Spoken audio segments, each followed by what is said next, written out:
Bonjour à tout le monde. Bonjour, pasteur. Bonjour, papa. Ok. Bonjour. Bonjour. Bon, que Dieu vous bénisse tous. Amen. Amen. Donc là, on va commencer. Mais avant de commencer, je voudrais vous informer déjà, dès la fin de ces cours, puisque j'avais pris beaucoup de retard, parce que j'ai beaucoup de choses à faire à la fois. Donc, dès la fin de ces cours, je vais mettre en ligne les premiers cours sur les cours actuels, l'homilétique, la première partie. Vous savez, on a déjà fait 2 parties sur l'homilétique. Donc, la troisième partie, c'est aujourd'hui. Donc, je vais mettre ces cours en ligne aujourd'hui. Donc, les cours, la première partie du cours sur l'homilétique. Donc, la première partie, je mettrai aujourd'hui. Et mardi, je mettrai les deuxièmes cours. Donc, cela veut dire les cours de la semaine dernière, qui est déjà prêt, mais je ne vais pas mettre les tout à la fois, puisque c'est long. Le premier cours a pris 2 heures du temps. Le deuxième cours aussi a pris beaucoup de temps. Donc, si je mets tout à la fois, ça ne sera pas une bonne chose. Donc, je mettrai le deuxième cours le mardi. Je mettrai sur YouTube. Donc, vous allez aller sur YouTube. Si vous voulez télécharger les cours, c'est vous. Ou si vous n'arrivez pas à télécharger, donc de temps en temps, vous vous rendrez sur YouTube pour visionner les cours. Voilà, donc je verrai. Peut-être je pourrais aussi mettre les mêmes cours aussi sur Facebook pour montrer aussi aux gens le travail que nous sommes en train de faire. Donc je verrai. Si le Saint-Esprit me convainc, je le mettrai aussi sur Facebook. On pouvait aussi faire notre formation en direct sur Facebook, mais je me suis dit, sur Facebook, on ne contrôle rien. Les gens vont venir n'importe comment, on ne sait pas. Mais moi, je voudrais avoir des gens qui sont directement avec moi. Donc, un petit poignet de gens que je suis en train vraiment d'encadrer, de former. Donc, c'est pour ça, sur Facebook, on mettra de temps en temps, on ne mettra pas tout. Puisque ces gens-là, on ne les connaît pas. Bien qu'il peut y avoir d'autres qu'on connaît, mais ce serait mieux de pouvoir vraiment contrôler les gens que nous sommes en train d'encadrer. Donc, on mettra de temps en temps certains cours, si je veux, dans Facebook. Mais les cours ne se passent pas vraiment sur Facebook, ça se passe en live ici sur Google Meet. Donc, voilà. Je vous demanderai, si vous n'avez pas la parole, d'éteindre vos micros. Maman Mati, puisque ça fait un peu de bruit et on entend tout ce qui se passe chez vous à la maison. Donc c'est mieux, si vous n'avez pas la parole, d'éteindre les micros. Mais si vous voulez intervenir, vous ouvrez vos micros pour pouvoir intervenir. Donc voilà. Alors je demanderai à un volontaire de pouvoir prier pour remettre les cours d'aujourd'hui entre les mains du Seigneur, sans oublier de dire un mot à Dieu pour nos bien-aimés qui ne sont pas encore là. Je demande à un volontaire. Ouvrez votre micro et faites la prière.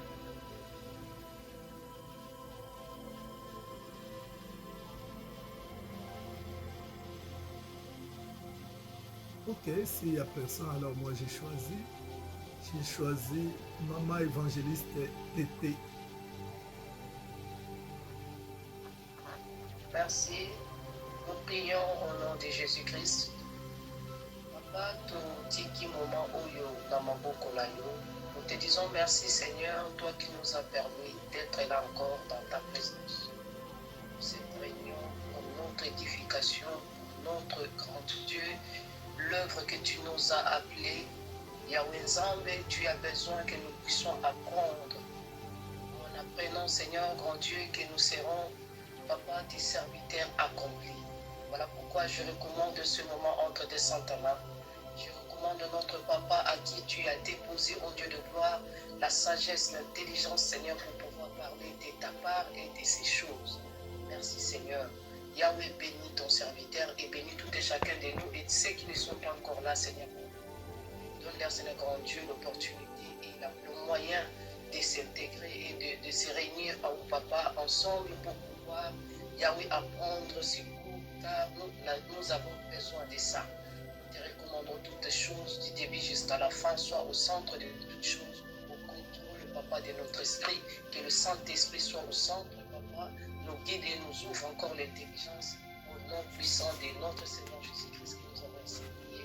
Et nous disons Amen. Amen. Amen. Amen. Amen. Amen.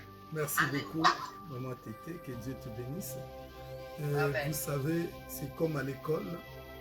Avant toute chose, nous faisons les rappels de ce que nous avons vu les semaines précédentes sur ces cours d'homilétique. Je ne sais pas s'il y a un volontaire, quelqu'un, même si tu lis dans tes notes, ce n'est pas mauvais, mais qui peut nous faire une petite synthèse de ce que nous avons déjà vu sur l'homilétique. Donc en commençant par l'introduction jusqu'à l'endroit où nous sommes arrêtés. Est-ce qu'il y a quelqu'un, un volontaire, qui peut nous faire ces petits rappels? Donc je ne dis pas que... Le samedi passé. Non, non, moi je voudrais vraiment que ça soit dès le début. Est-ce qu'il y a quelqu'un qui a suivi les cours dès le début? Qui peut nous faire le rappel? Ok, moi-même je vais aller, comme ça je m'arrête là où on est arrêté et après je vous donne la parole pour que vous puissiez nous résumer à partir du samedi passé. Alors nous avons parlé, d'abord nous avons introduit les cours. En introduisant les cours sur l'homilétique, nous avons dit le mot homilétique vient du grec homilia qui signifie simplement conversation, entretien ou discours. Nous avons dit que l'homilétique est donc l'art de communiquer ou la théorie de la prédication. Donc l'homilétique, c'est l'art de communiquer ou la théorie de la prédication. Nous pouvons aussi dire que l'homilétique, c'est l'art de prêcher. Vous savez, même chanter, c'est un art. Donc prêcher également, c'est un art. Il faut avoir une certaine manière de prêcher. Vous savez, par rapport même au président de la République, quand ils deviennent présidents, on leur enseigne comment se tenir même devant les gens, comment pouvoir parler. C'est pour ça que vous verrez des gens comme Macron, il est éloquent quand il parle. Vous verrez quelqu'un comme Félix Tshisekedi, il est éloquent quand il parle. Vous verrez quelqu'un comme Sarkozy, même si tu ne l'aimes pas, mais quand il parle vraiment, il attire des gens vers lui, puisqu'ils ont appris cela. Donc la communication, c'est un art. Donc prêcher ou enseigner, c'est également un art.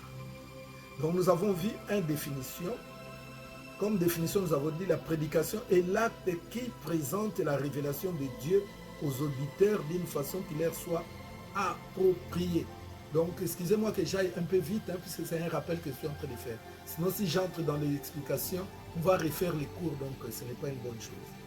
Donc la prédication, d'ailleurs tu le verras quand tu vas suivre la vidéo que je vais mettre aujourd'hui. Donc après les cours, je vais mettre cette vidéo en ligne sur YouTube. Tu vas comprendre ces choses. Donc la prédication, c'est l'acte qui présente la révélation de Dieu. Donc on présente la révélation pendant la prédication. D'ailleurs, la parole de Dieu, c'est une révélation déjà. On présente la révélation de Dieu aux auditeurs, donc les gens qui vous suivent, d'une manière, d'une façon qui leur soit appropriée.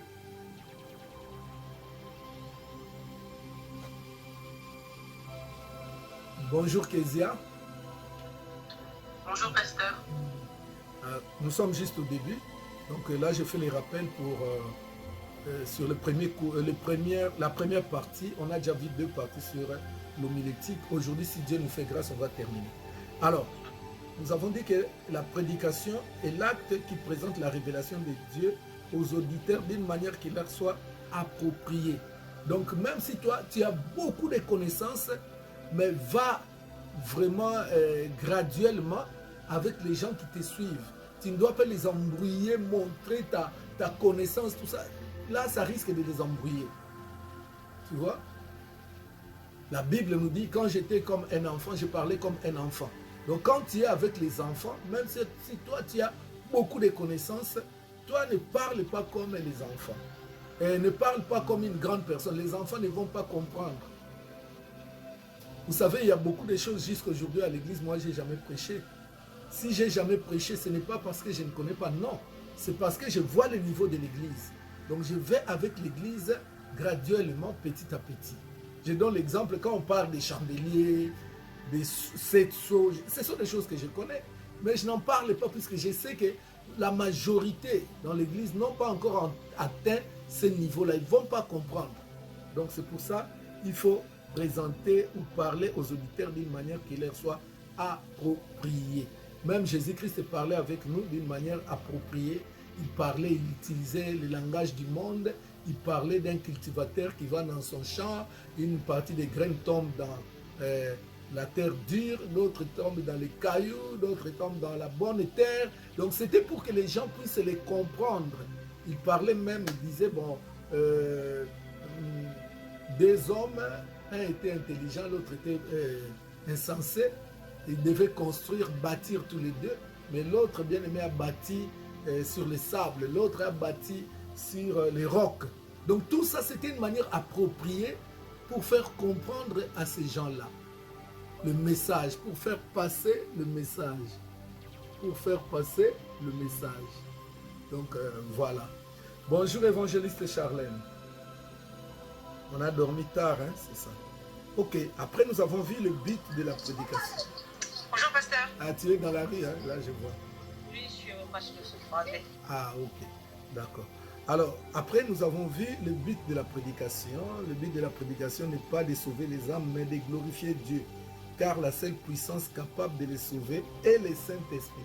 Surtout que maintenant, on est au temps où nous glorifions le Saint-Esprit, nous élevons le Saint-Esprit, puisque c'est le Saint-Esprit qui convainc.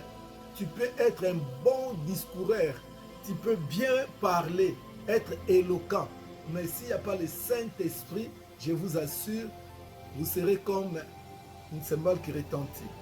Donc, nous avons vu la prédication dans le Nouveau Testament. Hein? Donc, dans le Nouveau Testament, il y a une trentaine de verbes pour expliquer l'idée de parler.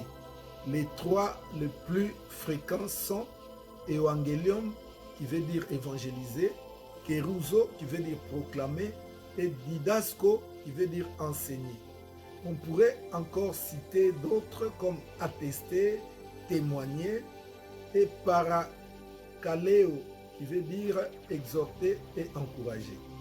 Notez bien, dans le contenu général de la prédication, on doit retrouver les éléments ci-après. La simplicité, la simplicité. 2, toujours parler de Jésus. Quand on prêche, on doit toujours parler de Jésus et elle doit être simple. Et 3, veille à ce qu'elle contienne une parole pour les non-convertis. Donc quand tu prêches, pense qu'il y a d'autres personnes qui viennent peut-être à l'église pour la première fois. Mais si toi, comme j'ai dit tout à l'heure, tu considères comme tout le monde connaît Jésus, mais pourtant les gens qui ne connaissent pas Jésus, ils vont sortir vides. Donc il faut toujours une parole pour les non-convertis. Il y a d'autres personnes même, toi tu les vois à l'église, tu penses qu'elle est convertie. Bonjour évangéliste Christelle. Tu penses que la personne est convertie, mais des fois elle vient à l'église mais elle ne connaît pas Dieu. Donc tu dois toujours placer un mot pour ces gens-là afin qu'ils puissent se retrouver aussi. Nous avons parlé aussi du message. Le plus important pour qu'une prédication ait un impact, c'est bien sûr l'action du Saint-Esprit, comme j'ai dit. C'est la puissance du Saint-Esprit qui nous permet d'apporter un message efficace. Cependant, l'instrument humain dont il se sert est aussi important. Son équipement est nécessaire. Non, je pense que si je continue tout ça, ça va nous prendre trop de temps. Alors, évangéliste Mimi, tu peux prendre ce que nous avons vu la semaine dernière.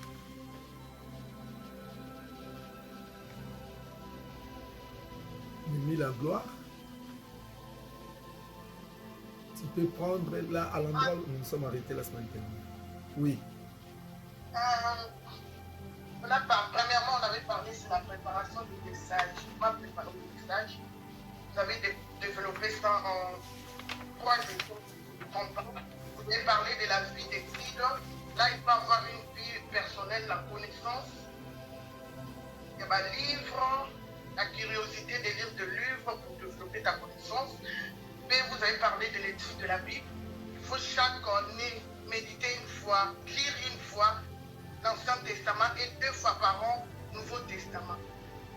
Quand tu lis la Bible, il faut être patient, il faut aussi avoir un carnet à ta main pour noter les versets qui te plaisent ou bien le verset que Dieu t'inspire. Vous avez parlé du rôle de la prière dans la préparation du message. À chaque fois qu'on prépare le message, on doit d'abord prier, on doit chercher à voir la volonté de Dieu sur le message que tu veux prêcher. Vous avez parlé aussi de différents types de messages. Les différents types de messages. Vous avez parlé de 3 sermons. Vous avez parlé des thématiques. Thématiques, c'est le choix des textes, le texte que tu veux prêcher. Deuxième serment, vous avez parlé des textuels, le choix des textes. Thématiques, c'est le choix du terme que vous voulez prêcher. Les textuels, c'est le choix des textes. Et après, troisième point, c'était l'exposition, l'enseignement. Dans l'enseignement, il y a l'introduction, le développement et la conclusion. Vous avez parlé aussi des choix des textes. Vous avez dit qu'il y a 6 étapes. Les 6 étapes, première étape, c'était le choix de ton texte. Vous avez voir à Jean 3:6. Deuxième point, c'était la méditation. La méditation des textes. Troisième point, c'était isoler la pensée dominante du texte que tu veux enseigner. Vous parlez toujours dans Jean 3:6. Dominant au niveau plus dominé dans le texte, on a au par exemple, Dieu a tant aimé le monde. On se dit que peut-être qu'il y a beaucoup à dominant, mais on peut choisir qu'à manquant. Peut-être tu vas parler sur la foi et tu t'arrêtes sur la foi. Vous parlez de ce sous il faut ajouter la carte d'enseignement, il faut qu'il y ait l'introduction, un développement et la conclusion. Tu ne peux pas démarrer ton message sans l'introduction. Avant de démarrer le message, il faut qu'il y ait l'introduction. Et à la fin aussi, il faut qu'il y ait la conclusion.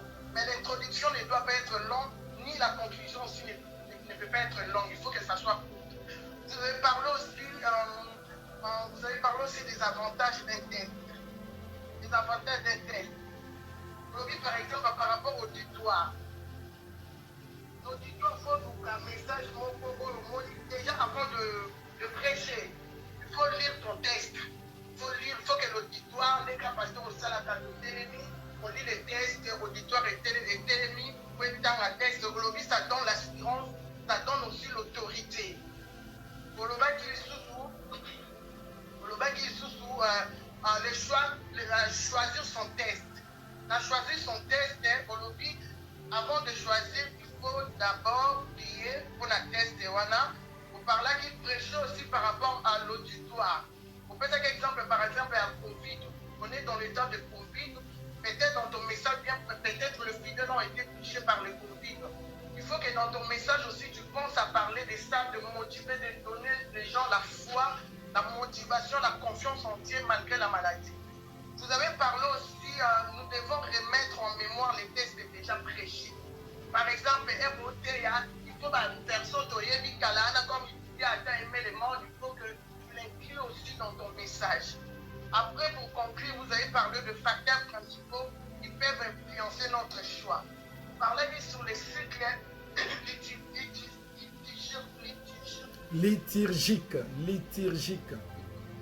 Oui, liturgiques. Aujourd'hui, ce sont les événements qui viennent tout le temps à l'église ou bien une fois par an. Par exemple, dans la période de Pentecôte, même si on avait un autre message, mais quand la période de Pentecôte, on doit baser sur ça, on doit prêcher la prédication de Pentecôte des pasteurs à tout ça par rapport au Saint-Esprit. Vous avez parlé aussi des facteurs extérieurs. Un facteur extérieur aujourd'hui, le fait du verbe, tu peux parler aussi de ça. Oui, à l'Ibanda, tu peux parler aussi dans ton message homosexuel, le fait du verbe, ce qui se passe dans le moment. Vous parlez sur le facteur pastoral. Le facteur pastoral, vous avez dit, dans le message de pasteur, tu peux parler aussi, par exemple, on a un problème de stage, un problème de paiement. Le pasteur ne l'empêche pas à parler aussi aux fidèles par rapport au paiement de la salle. Vous parlez sur un facteur personnel. Voilà, là, on pense que c'est un exemple à Christine. Message, mon boy, pour méditer, elle est symbio, pour bander la voix du sous. Les Christiens, les Natés, à pour bander la sous, message wana mpo peut-être ezalaki touché, ezalaki émotivaki bato. Donc, tu peux aussi les recommencer cela. Comme conseil, au il faut toujours lire la Bible, il faut avoir la maîtrise de la parole de Dieu. Il faut, à chaque fois quand tu fais la méditation, il faut avoir un carnet ou bien un petit note pour écrire tout ce que Dieu te révèle ou bien les pensées suggérées. Il faut peut-être autant avoir un livre personnel pour tous en inspirer et toujours chercher les Saint-Esprit avant de faire quelque chose, avant de méditer, avant de préparer les messages, avant de prêcher. Il faut toujours chercher les Saint-Esprit. Merci, merci maman évangéliste, que Dieu te bénisse pour les rappels. Ça a été tellement vraiment un peu détaillé. Que Dieu te bénisse. Je vois les frères Blassel. Blassel, normalement tu devais prendre l'avion aujourd'hui. Est-ce que tu viens toujours ou bien tu restes encore avec nous? Bonjour papa. Bonjour. En fait, j'ai pas trouvé d'avion là, mais je le prends dimanche. Je prends demain. Ah, ok, d'accord. Que Dieu te bénisse. Vraiment, je suis très content et fier de toi. Amen. Malgré que tu es à Kinshasa, c'est comme si tu étais ici, tu es tout le temps avec nous. Vraiment que Dieu te bénisse beaucoup, vraiment. Amen. Merci papa. Ok, donc tu es vraiment un modèle, hein? Tu es un modèle, je dirais, c'est, comment on appelle ça? C'est comme on dit en droit, jurisprudence. Je dirais toujours aux gens, tu n'as pas vu Blassel? Blassel était à Kin, mais il était tout le temps là. Donc, si quelqu'un voyage, je lui rappellerai cela. Ok. Alors que Dieu vous bénisse tous. Donc, par rapport au rappel de l'évangéliste Mimi Lagloire, je n'ai rien à rajouter, mais simplement je voudrais dire, dans tout ce que nous faisons en tant que prédicateur, exhortateur, quelqu'un qui se tiendra debout, modérateur, tout ça, même protocole, dans tout ce que nous ferons, n'oublions jamais l'aspect prière. Tout ça, c'est la prière qui fera réussir votre service. S'il n'y a pas la prière, comme nous parlons du Saint-Esprit, puisque dans la prière, nous cherchons le Saint-Esprit. Et Jésus a dit, seul vous ne pourrez rien. Donc, il faut que le Saint-Esprit soit toujours au centre. Donc nous devons toujours prier avant de prêcher. Il faut te préparer déjà dans la prière. Il ne faut pas que ça soit spontanément. Moi, j'ai cette grâce-là. Même si je ne prépare pas le message, je peux prêcher et Dieu se manifeste. C'est une grâce. Donc, je ne conseillerais à personne de faire comme moi. C'est une grâce que moi j'ai. Même maman Liliane qui est avec moi à la maison, tout le temps, je lui dis, non, toi, tu dois prendre du temps pour lire les messages, préparer les messages et prier beaucoup pour que ton message puisse avoir de l'impact. Sinon, ça ne marchera pas. Puisque des fois, elle a tendance à m'imiter. Et non, pasteur, il est comme ça, après il fait ça. Mais toi, ça n'ira pas. Donc la grâce dépend de Dieu. Donc vous devez faire très attention. N'oubliez pas le Saint-Esprit. N'oubliez pas la prière. Avant même de commencer à prêcher, il faut prier. Vous terminez de prêcher, il faut prier. C'est très important. J'avais aussi dit, nous devons faire très attention à notre physique. Nous devons prendre soin de nous-mêmes. Puisque prêcher, ce n'est pas facile. Prêcher, il faut avoir un bon physique, puisque tu peux faire des crises. Vous voyez, il y a beaucoup de choses qui arrivent.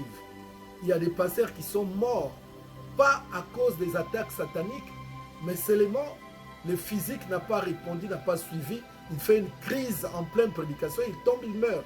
Les gens vont attribuer ça aux sorciers et tout ça, mais en réalité, ce n'est pas les sorciers. C'est la personne n'a pas pu bien se préparer. Donc vous avez compris, donc il faut faire très attention pour que nous puissions être de bons serviteurs de Dieu. Un serviteur de Dieu doit toujours être propre. Donc qui dit propre ne veut pas dire s'habiller cher, mais prendre soin de tes vêtements, comme nous les hommes. Prendre soin de ta barbe, tu dois te raser bien. Comme moi là, vous voyez, il y a la barbe blanche qui est encore là. Donc il faut que d'ici demain, il faut que je coupe. Je ne peux pas venir comme ça, ce n'est pas propre. Donc il faut bien t'habiller, bien repasser tes vêtements. Les femmes, vous devez tenir compte de votre chevelure, ta perruque bien arrangée. Excusez-moi, moi j'ai dit des choses que je vois. Hein. Des fois, je vois des femmes Quand elle se présente devant vous, vous avez même l'air qu'elle ne sait pas laver. Excusez-moi de vous dire ça. Parce que la femme, c'est d'abord la chevelure. On voit ceux qui n'ont pas Kati Ezali, Azukara Peri, qui m'ont bâti Nicolo. Tu vois le visage fané. Tu te dis, est-ce que c'est lavé ou pas? Ce n'est pas une bonne chose. Donc quand tu es là, tu dois être très propre. Ne donne pas au diable l'occasion de te critiquer, puisqu'il y a des gens qui viennent à l'église. Ils ne viennent que pour critiquer. Donc ne sois pas cet objet-là. J'ai même dit, même ceux qui passent sur Internet, même si tu passes à 6 h du matin, donc prépare-toi déjà à 5h30, prends même 15 minutes pour bien te préparer. Ne te lève pas spontanément, tu allumes ton téléphone et puis tu commences. Non, les gens te regardent, ils vont voir. Même si tu ne mets pas le maquillage, mais sois quand même bien. Hein? Si tu trouves que les cheveux ne sont pas bons, au lieu de mettre des fois même la perruque, même le foulard, tu mets bien, tu attaches bien, et puis tu es propre, tu es. Donc, ce n'est pas le maquillage qui fait la propriété. Si tu as le temps de te maquiller, c'est bon. Si tu n'as pas le temps, mais veille sur toi-même, vraiment, regarde le miroir et puis soigne-toi, quoi. Donc, c'est ça ce que je pouvais dire. Et j'insiste beaucoup sur la documentation. Un serviteur de Dieu doit être une personne très documentée. Moi, je vous assure, je suis très, très documenté. Des fois, je vais à la librairie chrétienne là-bas à Paris avec maman Liliane. Elle est témoin, elle peut témoigner. Je dépense plus de 1000 € pour acheter les livres. Quand vous voyez Pasteur Miko a beaucoup de révélations, Pasteur Miko prêche bien, mais pour être Pasteur Miko, c'est un sacrifice qui commence d'abord par les finances aussi. C'est les sacrifices dans la lecture, c'est les sacrifices dans l'écoute, c'est les sacrifices dans la prière. Ce n'est pas n'importe qui entre dans un magasin comme ça, il achète des livres, plus de 1000 €. Donc, ma bibliothèque est bien fournie, sans compter ce que je lis sur Internet. Donc, ici en Europe, donc ici chez moi, j'ai beaucoup de livres. Au bureau là-bas à l'église, hein, là-bas à Épinay, j'ai beaucoup de livres là-bas. Si vous entrez même demain, je vais vous montrer, il y a même des livres, je n'ai pas d'endroit où mettre, je l'ai mis dans des sacs qui sont là. Même à Kinshasa, j'ai un bureau bien fourni, bien aimé. Des livres, j'en ai beaucoup partout. Donc, c'est ma passion. Donc, si tout travail que tu peux faire n'est pas ta passion, donc c'est que soit tu n'es pas appelé pour ce travail-là. Tu n'es pas appelé pour ce travail-là. Voyez les politiciens, ils ont des livres et des livres, ils ont des bibliothèques. Des fois même, ils se rendent dans des bibliothèques pour pouvoir se documenter. Donc ça doit être votre passion. Je vous ai dit les jours-là, Mimi n'a pas vraiment mis l'accent sur cela. J'ai pleuré, je vous ai dit, mais moi-même, j'ai écrit des livres, vous aimez mon message, mais vous n'avez pas mes livres. J'ai 6 livres au marché, plus 1, ça fait 7, puisque 1 c'est en anglais. Mais j'ai 6 livres en français qui sont dans le marché là. Mais vous vous en foutez. Et pourtant, vous êtes dans le message là, vous prêchez le même message, pourquoi je souffre. Mais vous n'avez pas ces livres-là. Comment? Moi, je me vois mal. Comment moi, je peux être dans une église, mon père spirituel a écrit des livres que moi, je n'ai pas. Mais tandis que les étrangers, donc les étrangers, cela veut dire les gens qui ne sont pas membres de l'église, ils les ont. Je vois des gens du Canada, les gens des États-Unis, les gens du Japon, qui m'envoient l'argent. Papa, envoie-nous les livres. Surtout que maintenant, j'ai mis dans le site www.etoilediciel.tv. Il y a une page librairie où tout le monde peut acheter. Tout le monde peut acheter des livres. Mais vous n'achetez pas. Mais vous savez, il y a certaines révélations que je n'ai jamais données, mais qui sont écrites dans les livres. Vraiment, je déplore ça. C'est vraiment pitié, c'est triste, vraiment, c'est trop triste. C'est comme ton professeur d'histoire a écrit un livre sur l'histoire et toi, tu n'achètes pas ces livres. Mais tu les suis quand même. Non, ce n'est pas normal. Ce n'est pas normal. Vous devez vous documenter. C'est très capital pour un prédicateur. C'est très capital pour un serviteur de Dieu. C'est très, très capital. Donc voilà. Que Dieu vous bénisse. Nous acclamons le Seigneur. Nous voulons aborder la partie qui reste. Acclamons Jésus très fort. Acclamons Jésus. Acclamons le Seigneur. Voilà. Ok. Alors, nous allons aborder la sixième partie qui s'intitule les différentes parties du message. Les différentes parties du message. Et notre cours, c'est l'homilétique, qui est l'art de prêcher. Comme j'ai dit au début, si chanter c'est un art, le théâtre c'est un art, et vous pensez que la prédication c'est juste comme ça, non, c'est un art. C'est vraiment un art. Comme Paul, il était vraiment un artiste, et quand il prêchait, bien aimé, il y avait, d'ailleurs hier j'ai parlé de Paul la nuit, Paul il prêchait avec éloquence et avec puissance, puisque c'est un homme qui était versé dans la prière, dans la connaissance. Vous savez que Paul était même professeur dans l'école de Tyrannis. Il a prêché là-bas pendant 2 ans.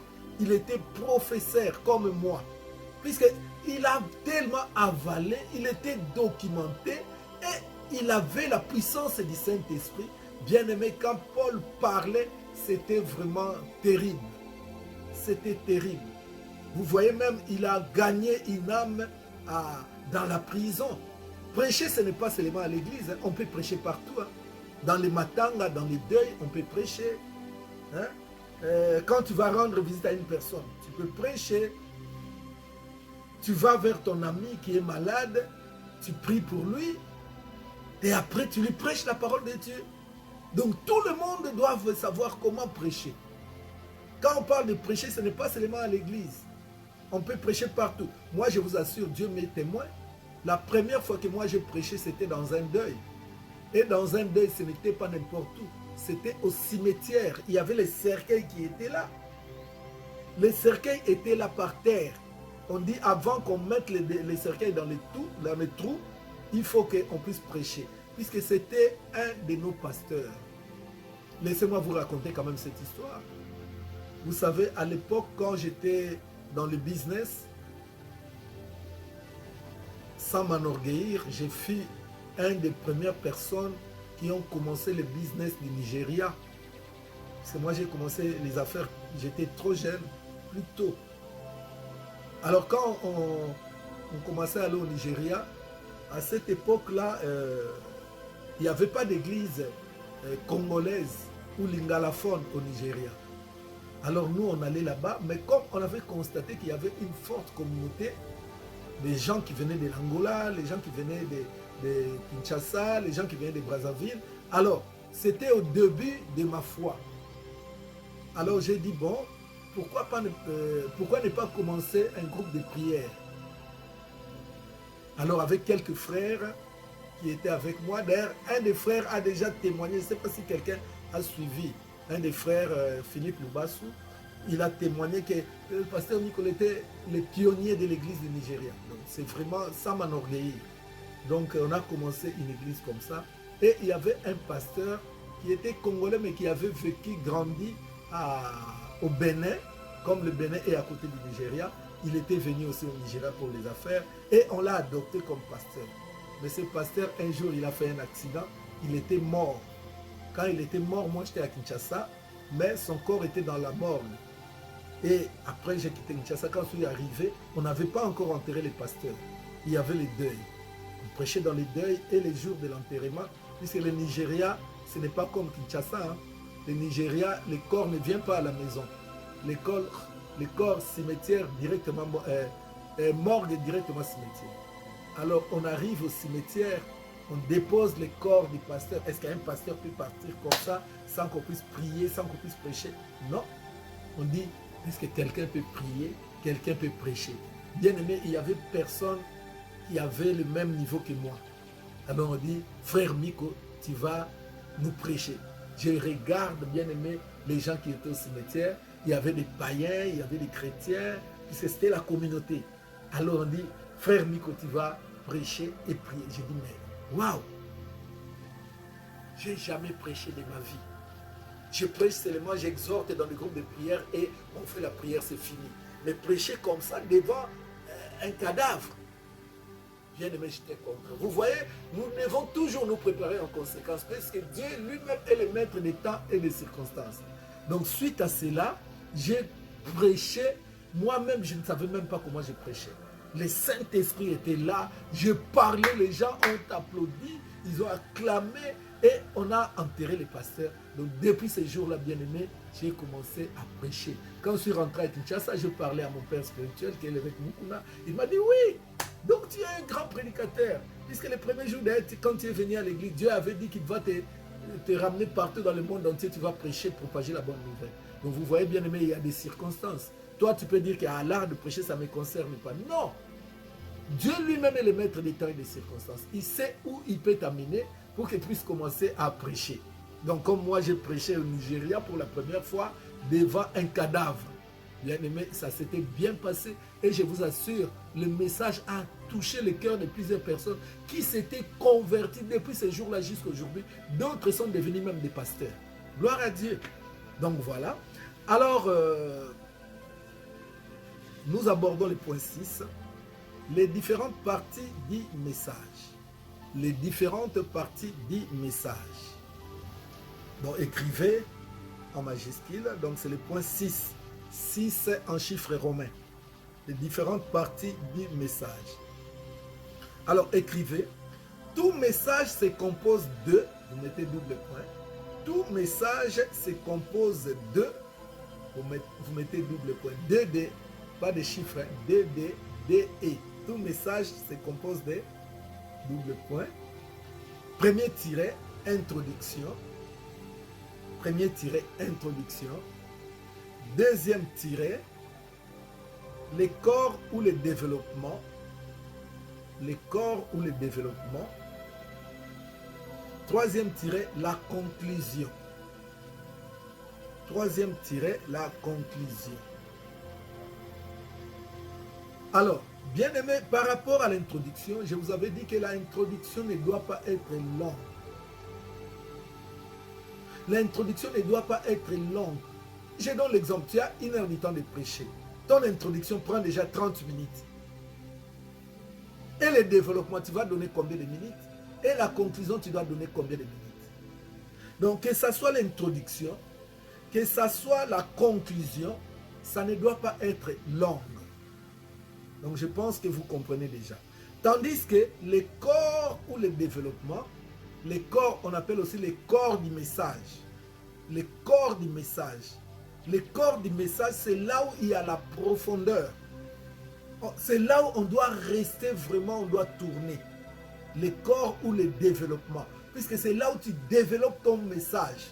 C'est là où tu dois donner plusieurs, si tu as plusieurs versets à donner, c'est là où tu vas donner plusieurs versets. C'est pendant le développement.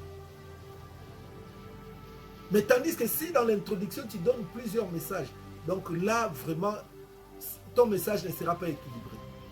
Mais à l'introduction, tu peux donner plusieurs versets, mais tu ne développeras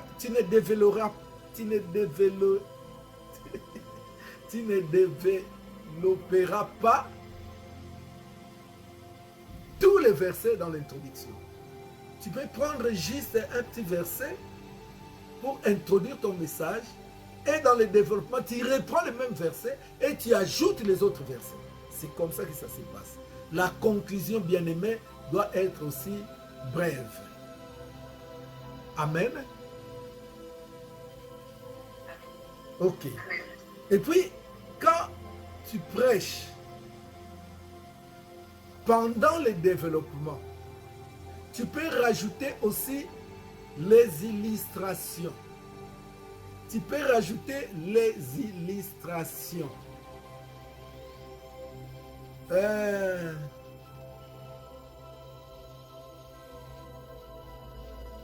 Maman Daniel, tu peux me, comment dire, tu peux me définir c'est quoi une illustration? Puisque j'ai dit il faut rajouter l'illustration dans ton message. Mais c'est quoi l'illustration? Maman Daniel. Est-ce que tu es là ou tu n'es pas là? Puisque je te vois statique. regardez-vous d'abord dans un livre, virgule, une revue ou un journal, point d'interrogation. Là, notez et je vais expliquer à la fin. Les illustrations, que regardez-vous d'abord dans un livre, une revue ou un journal, point d'interrogation. La réponse, c'est les illustrations. Donc, nous regardons les illustrations. Je prends même l'exemple de ma Bible. Quand tu as la Bible comme ça, des fois, tu regardes les choses qui peuvent te frapper. Tu peux regarder la table de matière, tu peux regarder les images, s'il y a les images. Ça te donne déjà une idée sur ce qui est écrit dans la Bible. Écrivez. Qu'est-ce qui vous reste le mieux gravé dans la mémoire? Qu'est-ce qui vous reste gravé dans la mémoire? Point d'interrogation. C'est une question. Qu'est-ce qui vous reste gravé dans la mémoire? Question. Comme réponse, les dessins humoristiques. Les dessins humoristiques. Quand on regarde un livre, qu'est-ce qui nous reste gravé dans nos mémoires? Ce sont les dessins. Je ne peux pas me déplacer, sinon j'allais même prendre un de mes livres. Est-ce qu'il y a quelqu'un qui a mon livre sur l'aigle? Qui a ce livre-là sur l'aigle? Est-ce qu'il y a quelqu'un qui a les livres sur l'aigle? L'aigle, un modèle pour les chrétiens. Qui a acheté ces livres? Donc, nous avons un livre. Moi, je l'ai acheté, mais je ne sais pas à la maison. Oui, moi, il est loin, je l'ai rangé. Très loin. Non, non, je ne demande pas que vous ayez les livres là sur place. Je demande seulement, est-ce que vous avez? Oui, oui. Moi, je l'ai aussi. Moi aussi, je l'ai. Ok. Je vois que deux personnes qui... Je l'ai prêté à quelqu'un qui m'a jamais rendu. Ah, mais il faut acheter l'autre alors. Bon, est-ce que vous avez une idée sur ces livres-là? Pas de ce qui est écrit dedans, mais sur ce qui est dans les livres, donc la couverture. Il y a un dessin sur la couverture. Oui, c'est un aigle. Il y a une image, pardon. Ok. Qu'est-ce qu'il y a comme image? C'est quelle image sur la couverture?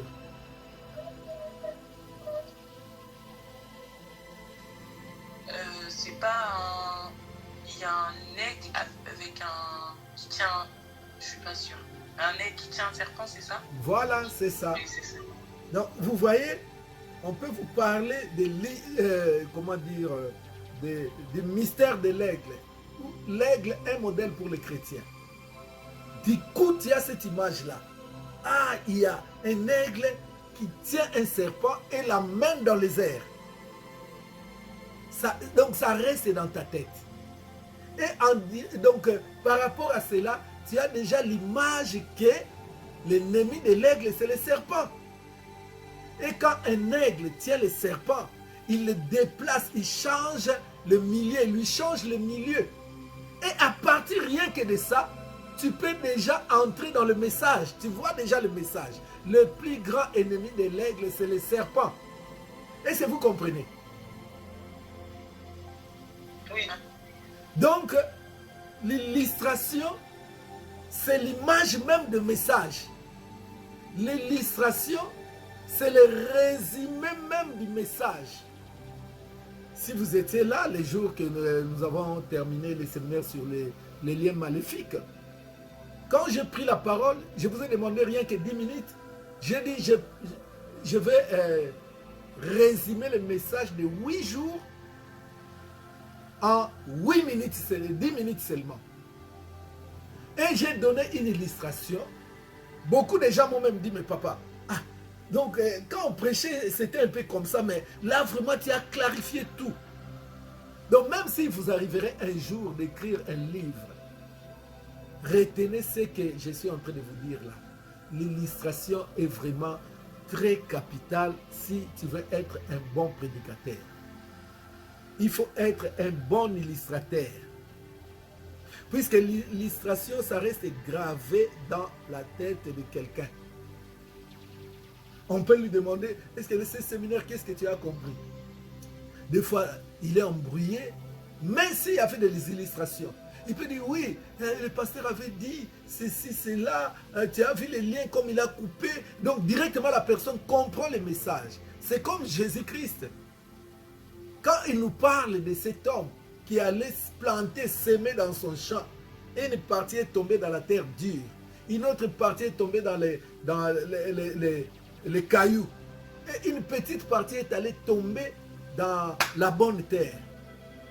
Quand il parle de deux hommes, un était intelligent, l'autre était insensé, et deux, ils ont bâti une maison, mais l'autre a bâti sur les sables, l'autre a bâti sur les rocs. Tu vois, rien que ça, ça explique tout. Ça explique tout. Je vous dirais même par rapport au texte. Tu peux lire un long texte. Et dans le texte que tu liras, il y a juste un petit ou une petite phrase qui résume tous les textes que tu as lus, peut-être de 15 versets, 20 versets. Je donne l'exemple dans Matthieu. On nous parle de la parabole des talents. On nous dit que cet homme, ce maître, allait partir et revenir. Mais avant de partir, il a donné des talents à ses serviteurs. À l'un, il donne 5 talents. Au deuxième, il donne 2 talents. Et au troisième, il donne un seul talent. Les deux premiers, donc celui qui avait 5 talents, celui qui avait 2 talents, ils ont allé fructifier leurs talents et ils ont doublé le nombre. Mais celui qui avait un seul talent, lui, il est allé enterrer cela. Il est allé enterrer cela. Au retour du maître, il les rappelle, il les appelle pour qu'ils puissent rendre compte de leurs talents, de ce qu'ils ont fait des talents. Le premier a dit, oui maître, j'ai fructifié, tu m'avais donné 5, voici les 10. Celui qui avait 2 dit, maître, ah, tu m'avais donné 2, voici les 4. Au troisième, allez, rends compte des talents qu'on t'avait donnés. Ah, maître, je savais que tu es un maître, tu es tellement rigoureux, tu es méchant, tu moissonnes là où tu n'as pas sémé. Moi, je n'ai pas voulu avoir des problèmes avec toi. Hein. C'est pour ça je suis allé creuser un trou et j'ai mis ton talent là-bas. Voici ton talent. Et le maître était fâché. Il était fâché. Tu vois toute cette histoire. Mais dans les derniers versets, on nous dit, serviteur inutile, mettez-les là où il y a les pleurs et les grincements des dents. Donc tous ces textes-là, c'est l'habillage, c'est le corps du message. C'est le corps du message. Quand on commence à parler, il y avait un maître qui voyageait. Ça, c'était l'introduction. Et le développement, toute cette histoire-là, tout ce qui s'est passé, l'autre est parti, il a développé les talents, il a fructifié les talents, le deuxième a fructifié. Tout ça, c'était le corps du message. Et dans la conclusion, les derniers versets, on trouve, bien aimé, on trouve la clé du message. La clé du message, c'est quoi? La clé du message, c'est un petit mot ou une petite phrase qui résume tout ce que nous avons vu. Comme dans cette histoire-là des paraboles des talents, la clé du message, c'était « serviteur inutile ». Donc, le message là, sur la parabole des talents, Dieu voulait juste nous montrer qu'il y a des serviteurs inutiles. Qu'il y a des serviteurs inutiles. Donc Dieu voulait juste nous montrer qu'il y a des serviteurs inutiles. Mais pour montrer les serviteurs inutiles, il fait l'introduction, il développe qu'il devait fructifier les talents, ils ont travaillé, ils ont doublé le nombre. Mais en conclusion, il nous fait voir qu'il y a des serviteurs inutiles. Donc c'est ça la clé du message. Et la clé du message se trouve dans la conclusion. Je peux beaucoup parler.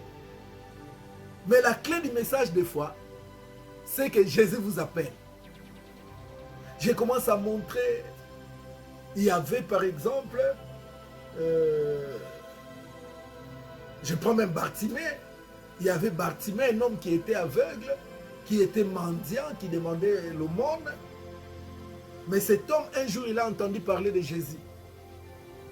Et comme il a entendu parler de Jésus, comme par chance, les jours-là, Jésus devait passer par là.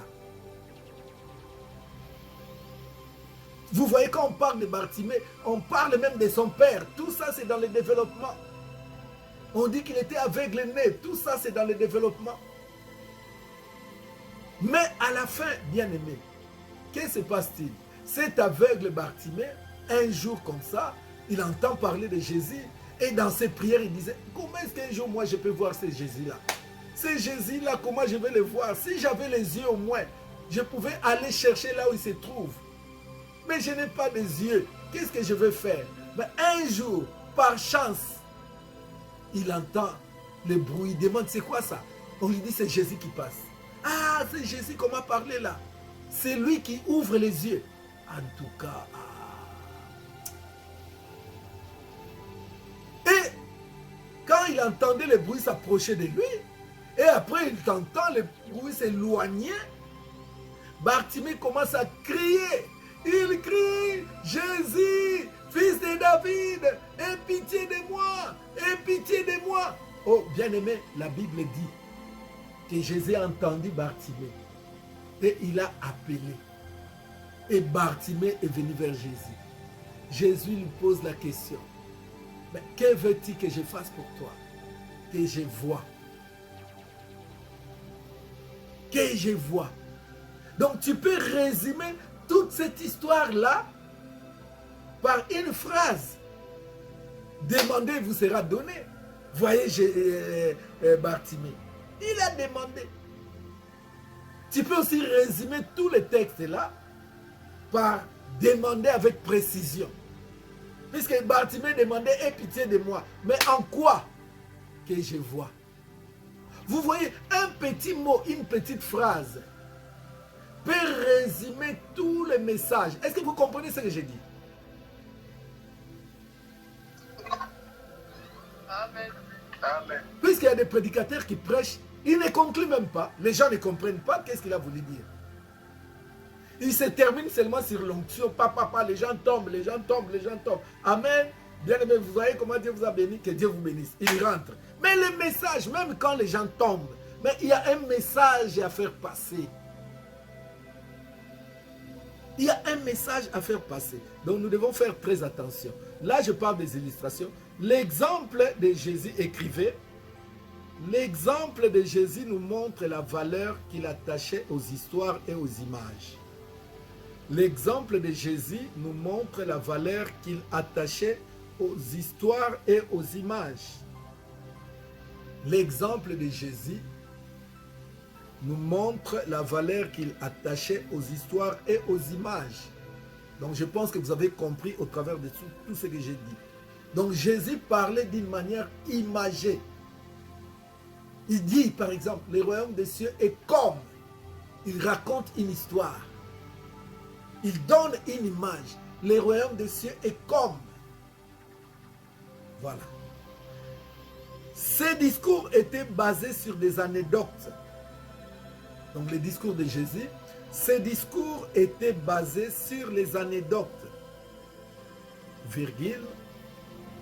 Ces discours étaient basés sur les anecdotes, virgule. Ces discours étaient basés sur les anecdotes, virgule. Illustration et comparaison. Illustration et comparaison. Quand Jésus parlait, on voyait des anecdotes, on voyait des images, on voyait des illustrations et des comparaisons. Comme quand il parle de deux hommes, ils ont bâti, l'un sur le sable, l'autre sur les rocs. Donc il compare des hommes pour que le message puisse passer. Tu ne dois pas venir prêcher seulement Jean 3,16, Dieu a aimé le monde comme Dieu a tant aimé le monde qu'il a donné son Fils unique. afin que quiconque croise à lui ne périsse point, mais qu'il ait la vie et la vie éternelle. Donc nous parlons de l'amour de Dieu. Tu peux comparer. Je vous donne l'exemple. Dieu a tant aimé le monde qu'il a tourné, qu'il a sacrifié son Fils unique, afin que quiconque croise en lui ne périsse point, mais qu'il ait la vie éternelle. Dieu, c'est notre Père. Là, je vous donne un exemple. Dieu, c'est notre Père. Tu peux donner une illustration. Si c'est moi, je vous donne mon exemple, mon illustration à moi. Quand je prêche Jean 3,16, je dis, bien-aimé, une femme c'est aimer. Une femme aime. Je connais une femme. Il y avait le feu dans sa maison. Son mari avait fui. Là, je parle de moi-même. Moi, j'avais fui. Les jours qu'il avait le feu ici. Son mari avait fui. Il a abandonné femme et enfant. Il est parti. Mais la femme était sortie aussi. Mais quand elle s'est souvenue, elle s'est rappelée que j'ai oublié mes enfants là-bas. Malgré le feu, maman Liliane est rentrée dans la maison. Elle est rentrée dans la maison. Elle a bravé le feu. Elle voulait sacrifier même sa vie. C'était la folie. Mais elle est rentrée dans la maison et elle a fait sortir ses enfants. Quel amour! De même, bien-aimé, Dieu, il a tant aimé le monde. Il a sacrifié Jésus. Vous voyez l'amour de Dieu et l'amour d'une femme. Quand on parle de l'amour, même Dieu, quand il parle de l'amour, dans le contexte du mariage, il ne parle pas de l'amour à une femme. Mais l'amour, Dieu parle de l'amour à l'homme. Marie, aimez vos femmes. Mais Dieu n'a pas dit femme, aimez vos maris. Vous voyez, la femme a déjà l'amour. Vous voyez comme cette dame-là. Elle a accepté de sacrifier sa vie. Surtout quand je personnalise, puisque c'est mon histoire là. Je dis, moi j'étais dehors. Mais cette femme, maman Liliane, elle aime bien ses enfants. Bien aimée. Bonjour maman Siska Kimia.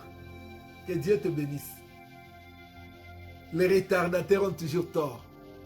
Ouvre le micro, je ne t'entends pas.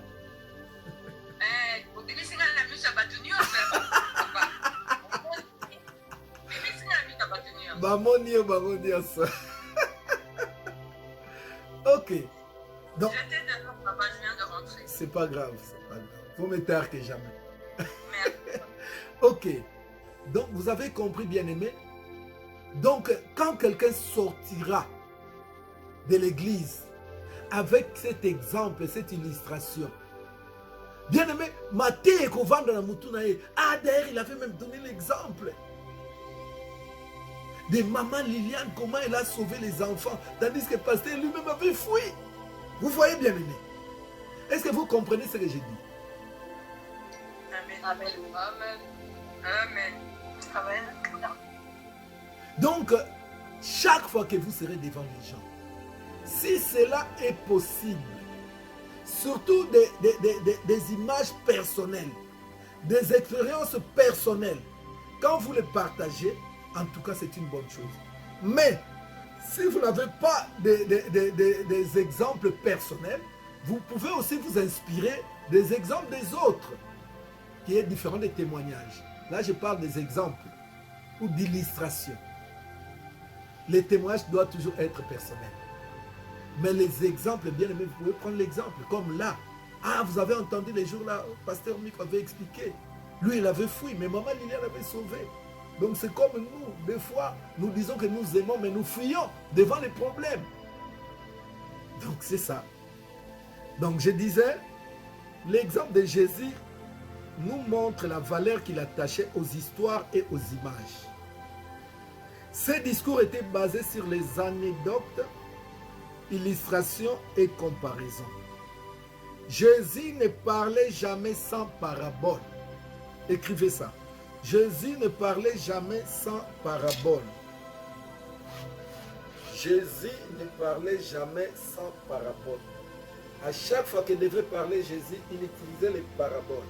Donc notez, Jésus ne parlait jamais sans parabole. Matthieu 13, verset 34. Matthieu chapitre 13, verset 34. Matthieu chapitre 13, verset 34. Est-ce que quelqu'un peut lire ça? Matthieu chapitre 13, verset 34. Matthieu chapitre 13, verset 34. Qui peut nous faire la lecture? Nous lisons au nom de Jésus-Christ. Amen. Amen. Jésus dit à la foule toutes ces choses en parabole. Et il lui parlait point sans parabole. Amen. Vous voyez Jésus qui est notre modèle. Il ne parlait jamais sans parabole. À chaque fois qu'il voulait transmettre un message, il utilisait toujours leur parabole. Donc je vais vous dire ceci, pour être de bons prédicateurs, de bons enseignants, il faut toujours vous inspirer soit à la nature, soit aux faits divers. C'est pour ça que je vous avais dit qu'un homme de Dieu, une femme de Dieu, doit toujours être bien cultivé. Il doit bien s'informer, suivre les actualités, suivre les faits divers, suivre les informations. Donc si Jésus parlait en parabole, Jésus n'a jamais été cultivateur. Il était au moins le fils de charpentier. Mais là, il parle de l'agriculture. Il parle de la construction. Il parle même de l'argent, lui qui n'a jamais été un homme d'affaires. Il parle du jeune homme riche. Il parle des royaumes des cieux. Il parle de beaucoup de choses. Donc, dans tous les domaines, Jésus était cultivé. Toi, tu dis, ah, information. Moi, j'aime pas les infos. Mais comment est-ce que tu peux être un bon prédicateur ou une bonne prédicatrice? Tu dois te cultiver en tout. Oh, moi, j'aime seulement les novelas. Mais au contraire, moi, je te dirais que les novelas, là, ça nous aboutit. Hein. On ne retient rien de bon là-bas. Comme moi, je connais le fait de l'amour, je connais une femme Niki. Excusez-moi, une pute. Bien aimé, nous devons chercher les choses qui nous édifient. Donc Jésus connaissait tout. Et il ne parlait jamais sans parabole.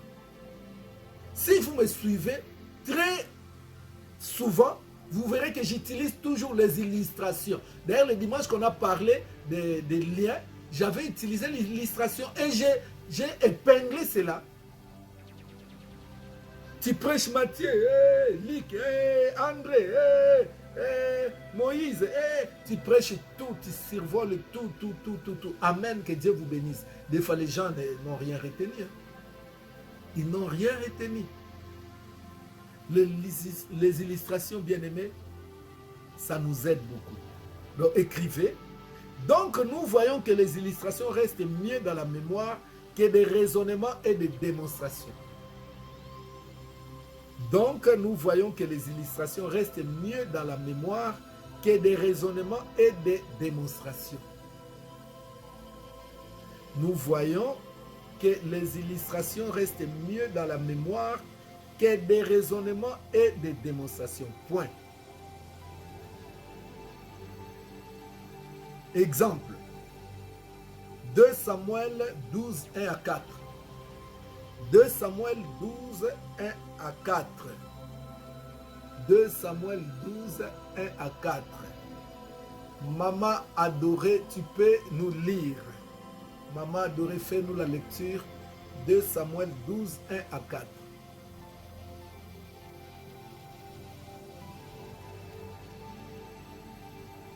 Maman adorée, qui est là, comme Abmori Tongo Tongo. Je suis là, pasteur. Ok, vas-y. 2 Samuel 12, 1, 2 à 4, la Bible déclare: L'Éternel envoya Nathan vers David, et Nathan vint à lui et lui dit: Il y avait dans une ville 2 hommes, l'un riche et l'autre pauvre.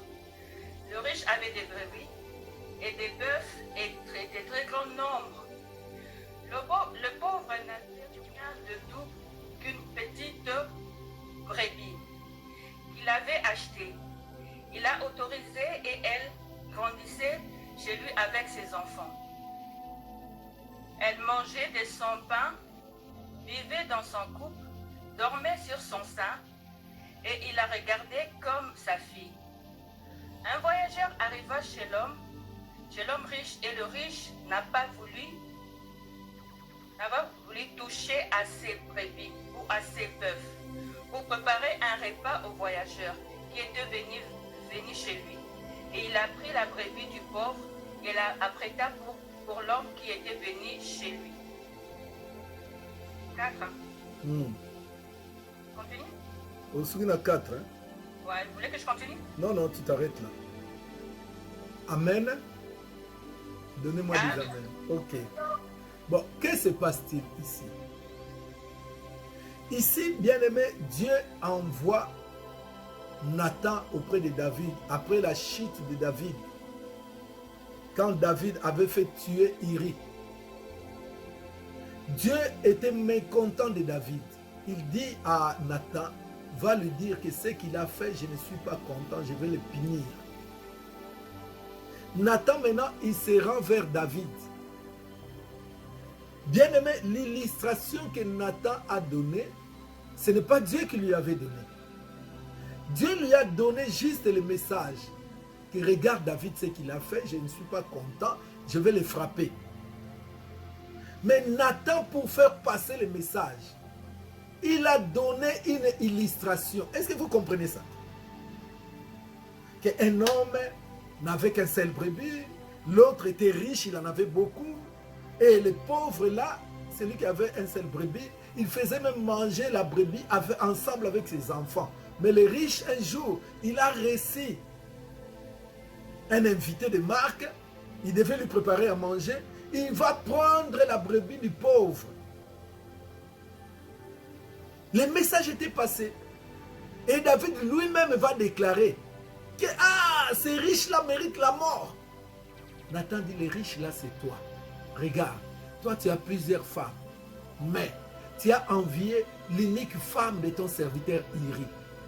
Et tu l'as tuée. Donc c'est toi, les riches là.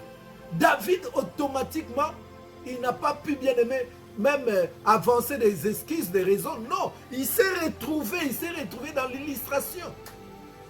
Ce n'est pas Dieu qui avait donné l'illustration à Nathan. Quand nous nous mettons debout, bien-aimés, pour parler de la part de Dieu, Dieu nous donne un message. C'est à nous de chercher les illustrations pour faire passer ce message-là. Et puis ici, je vous dis même que l'illustration que Nathan avait donnée, bien-aimé, ce n'était pas du concret. C'était une histoire imaginée, mais qui a tenu, bien-aimé, qui a touché le cœur de David.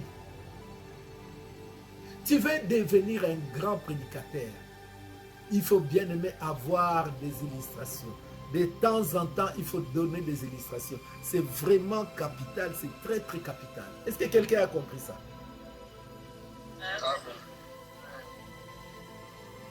Je parlerai de mon père, l'évêque Mukuna.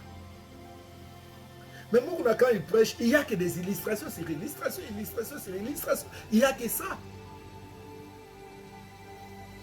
Ok. Maintenant, écrit comme titre encore, pourquoi les illustrations? Souligne cela. Pourquoi les illustrations? Avec point d'interrogation. Pourquoi les illustrations avec point d'interrogation? Il y a 7 réponses. Nous avons 7 réponses. Pourquoi les illustrations? 1. Elles rendent compréhensibles les enseignements. 1. Elles rendent compréhensibles les enseignements.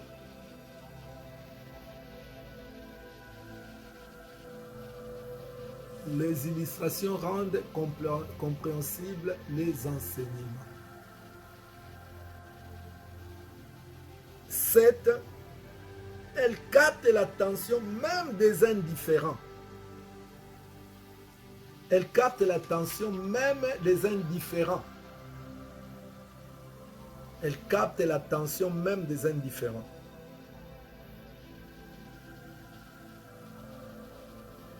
Je rajoute 8. Elle jette de la lumière sur les vérités sur la vérité enseignée. 8. Elle jette de la lumière sur la vérité enseignée. 8. Elle jette de la lumière sur la vérité enseignée. Ok. Vous êtes? C'est bon?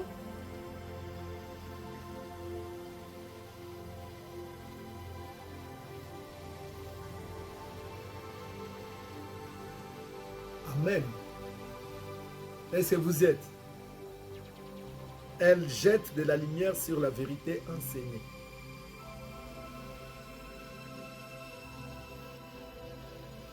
Est-ce que c'est clair? On peut continuer, on peut avancer? Oui, c'est clair. Oui, c'est clair. Ok. Alors, je voudrais... Là, il y a 8 points, 8 réponses. Pourquoi les illustrations? Il y a 8 réponses. Je voudrais que chacun de vous puisse nous expliquer une par une toutes les 8 réponses que nous avons données. Je vais choisir la sœur Edith. Explique-nous la première réponse. Pourquoi les illustrations? La première réponse, elles rendent compréhensibles les enseignements. Alors, explique-nous. Comment est-ce qu'elles rendent compréhensibles les enseignements? En fait, le fait d'avoir quelque chose de concret, une image concrète, ça permet aux gens de comprendre en fait Facilement. facilement. Ok, merci. Frère Joss, deuxième réponse. Elles rendent nos prédications vivantes et proches de la vie de tous les jours. Qu'est-ce que tu peux expliquer par là?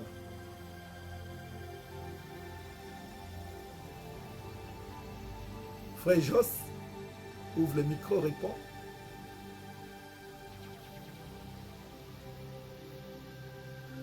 Frère Joss, il est parti.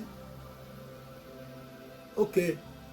Frère Blassel, tu peux nous expliquer? Deuxième réponse, elles rendent, dans les illustrations, rendent nos prédications vivantes et proches de la vie de tous les jours.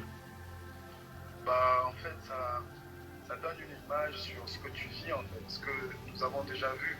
Donc, c'est peut-être, quand vous parlez, par exemple, du mariage, certainement, peut-être que la personne a eu à vivre cette histoire-là, ou elle a eu à entendre cette histoire, du coup, ça éclaire plus sur le sujet. Ok. On revient sur le frère Joss. Troisième réponse. Elle veille, donc les illustrations veillent l'intérêt des auditeurs et assurent leur attention. Qu'est-ce que tu entends par là?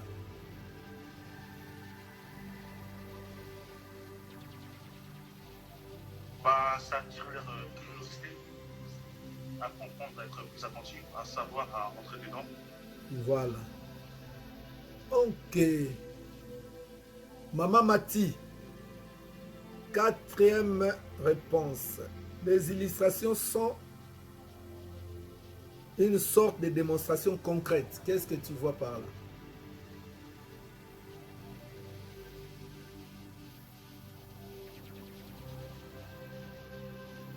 Maman Mati. Oui, papa. Oui. Bah, c'est un peu ce que tu nous as démontré dernièrement quand on a fini le séminaire sur les liens. Mhm. C'est un peu ça, en fait. Ok. Papa Diacre José Lungela. 5. Elles aident à mémoriser les vérités annoncées. Est-ce que les illustrations nous aident vraiment à mémoriser les vérités annoncées?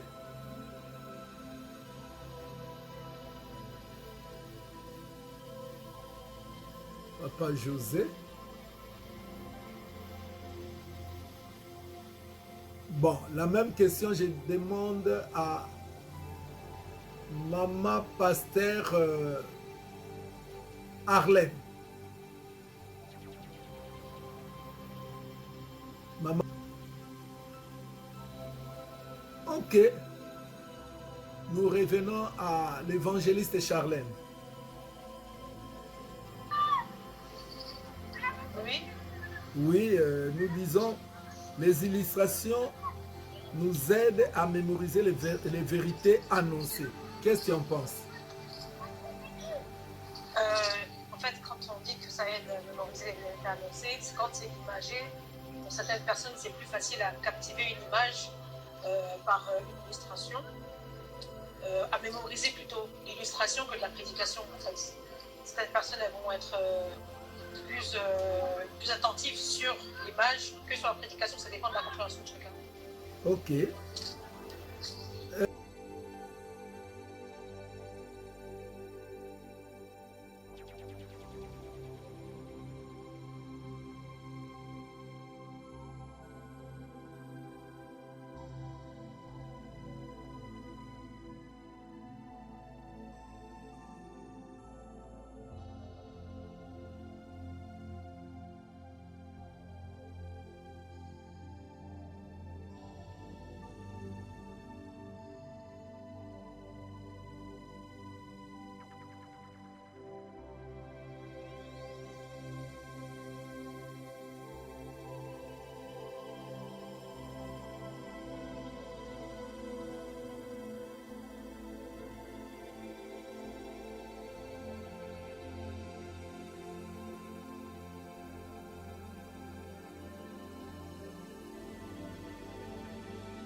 De donner beaucoup d'illustrations, il ne faut pas aussi exagérer. Sinon, la prédication, le temps de prédication deviendra comme un temps de massolo. Ce n'est pas une bonne chose aussi. Donc, donner des illustrations quand il faut donner, mais il ne faut pas aussi exagérer puisqu'on dit tout excès nuit. Voilà. Alors, nous abordons le dernier point qui est le point 7. Le dernier point pour terminer les cours, c'est le point 7. Alors, dans le point 7, nous allons d'abord parler de l'introduction, puisque nous avons dit que le message est constitué de l'introduction, le corps ou le développement et la conclusion. Donc maintenant, nous entrons dans l'application. Le point 7, écrit le point 7 en chiffres romains, tu écris application. Application. Tu écris 7 en chiffres romains et puis tu écris application. 1. Introduction, double point. 1, c'est l'introduction, double point.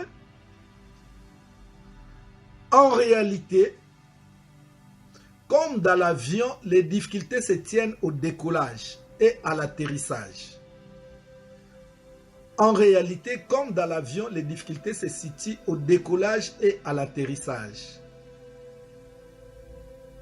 Je reprends encore. En réalité, comme dans l'avion, les difficultés se situent au décollage et à l'atterrissage. Virgule. Un discours sans introduction motivante. Un discours ou une prédication sans introduction motivante et sans conclusion engageante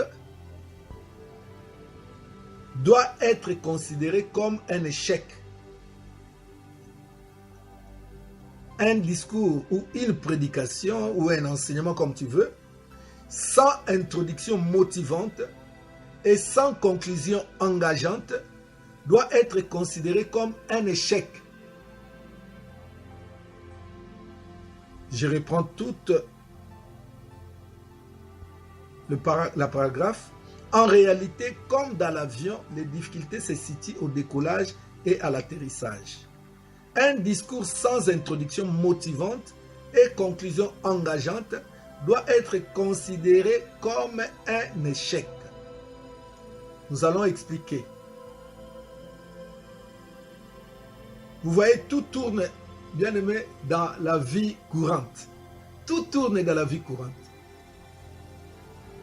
Nous prenons ici, pour expliquer notre introduction, nous prenons l'exemple de l'avion. Quand, bien aimé, on prend l'avion pour un pilote, un bon pilote, les difficultés se trouvent toujours dans le décollage comme dans l'atterrissage. L'introduction, c'est l'image du décollage. Et la conclusion, c'est l'image de l'atterrissage. C'est pour cela, vous voyez des fois même des politiciens qui disent « Bon, je vais atterrir, donc je vais conclure. »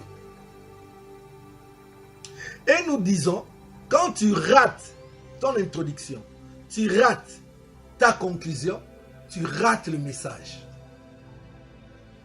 Puisque à l'introduction, il faut que ça motive les gens. Ça peut même donner le goût aux gens de pouvoir suivre le message. Ça donne le goût aux gens de pouvoir suivre, participer vraiment au message. Donc c'est pour cela qu'il faut que l'introduction soit motivante, soit attirante même. Et la conclusion également doit être engageante. La conclusion doit être engageante. Tu prêches, tu prêches, tu prêches. Des fois à la fin tu dis, maintenant vous avez suivi le message. Qui veut donner sa vie à Christ? Les gens viennent s'engager. Qui veulent abandonner le péché? Les gens s'engagent à abandonner le péché. Bien-aimé, même quand tu prêches sur les deniers, puisque nous avons des problèmes de salles, qui veut? Est-ce qu'il y a quelqu'un qui a écouté la voix de Dieu, qui veut devenir partenaire de Christ? Qui veut s'engager avec 100 €? Qui veut donner 1000 €? Donc, bien aimé, ça c'est la conclusion. Tu ne dois pas commencer à faire des demandes, donner 100 €, donner votre vie à Christ pendant le développement, pendant, bien aimé, le corps du message. Non, ça c'est dans la conclusion. Ça engage les gens. Et l'introduction motive les gens. Est-ce que c'est clair? Amen.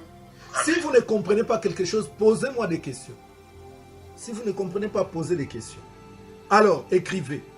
Le but de l'introduction, c'est de jouer le rôle du point pour mener les auditeurs vers le message. Le but de l'introduction, c'est de jouer le rôle du point pour mener les auditeurs vers le message. Maman Isabelle, tu n'étais pas là, on t'avait posé une question, tu n'as pas répondu. C'est pas grave. Le but de l'introduction, c'est de jouer le rôle du point pour mener les auditeurs vers le message. Je relis encore une fois, pour la dernière fois.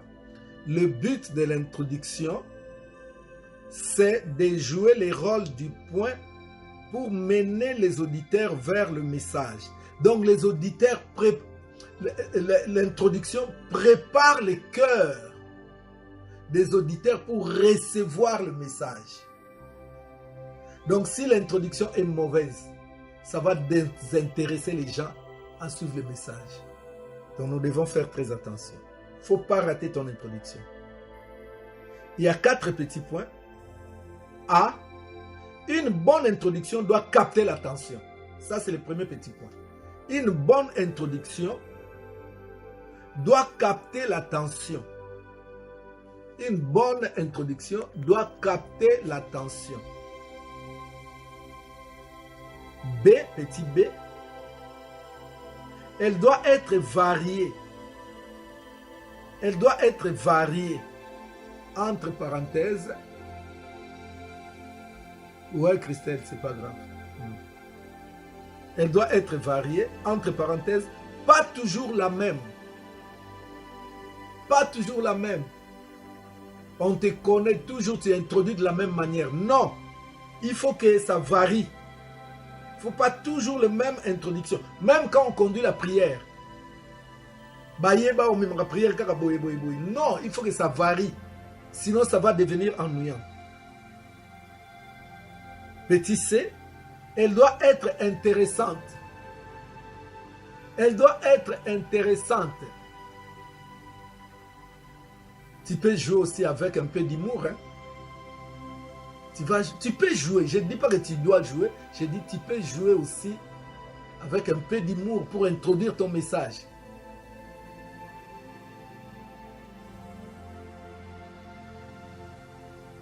D, petit d, elle doit être courte, virgule, claire et précise.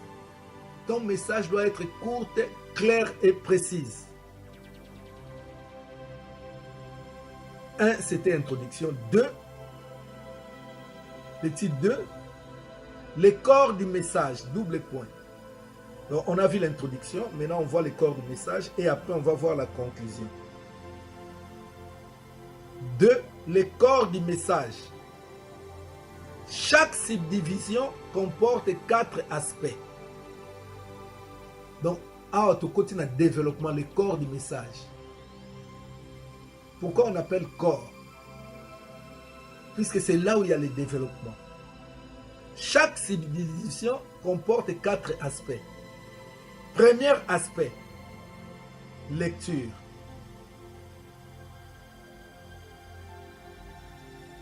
Premier aspect, lecture.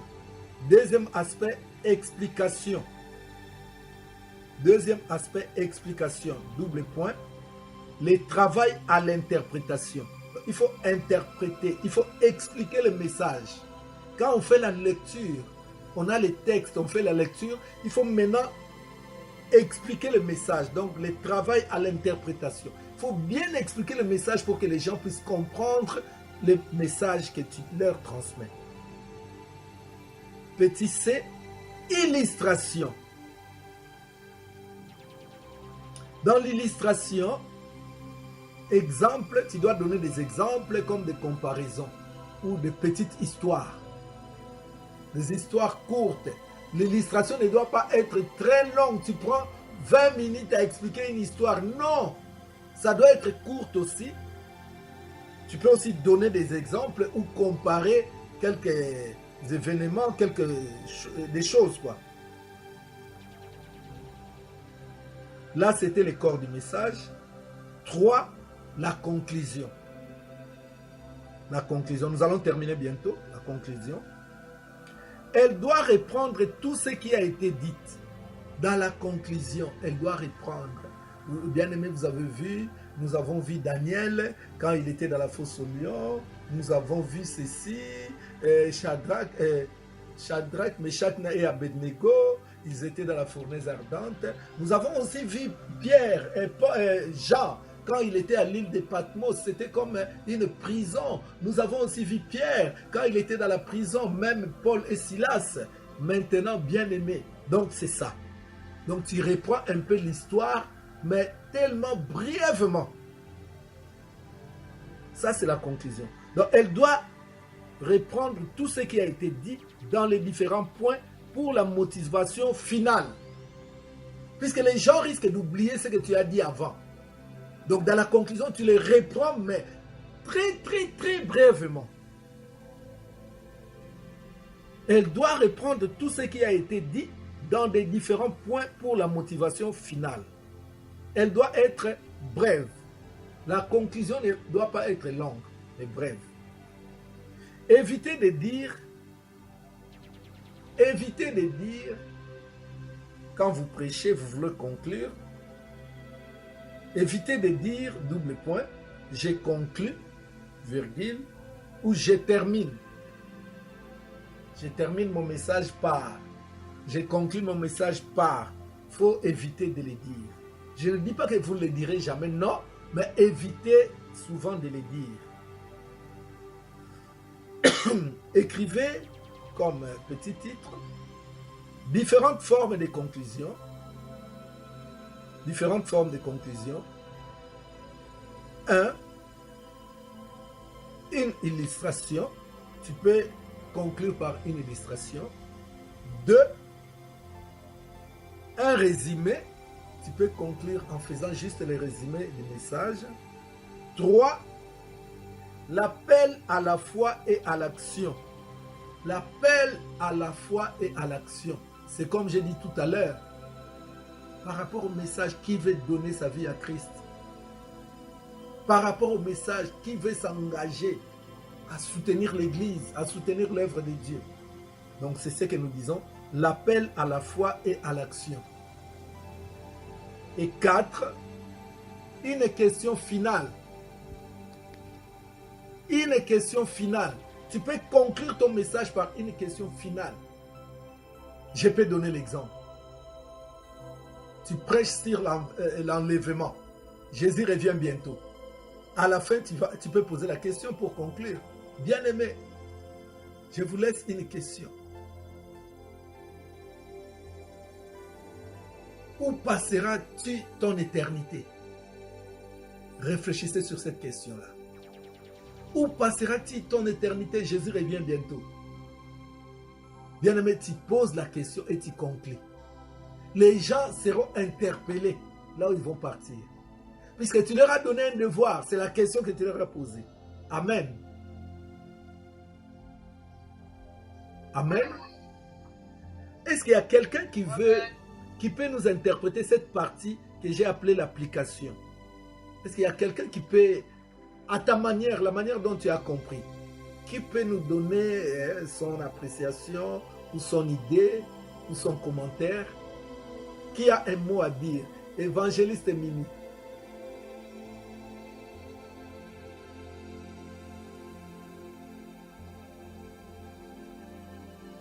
Allô, pasteur? Oui, maman. Application. Moi, je peux dire, vous avez parlé plus sur l'introduction. Puisque là, nous sommes arrivés presque à la fin. Hein, donc, je veux juste vous donner quelques conseils pratiques, c'est fini.